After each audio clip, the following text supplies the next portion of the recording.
এই স্বার্থপর পৃথিবী কারো কথা মনে রাখে না, কারো জন্য থেমে থাকে না।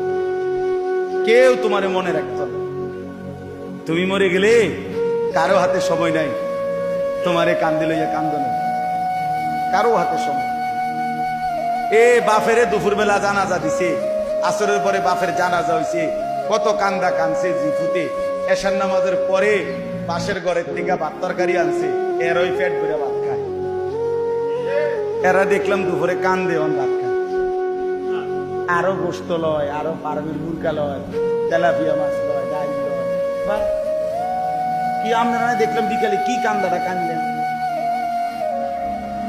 বুঝেন? অর্থাৎ বুঝাইতে চায় ওনার জন্য তো আমি না খাইয়া মরে গেলে হইতো না, ঠিক আছে কাঁদছি তো কাঁদছি।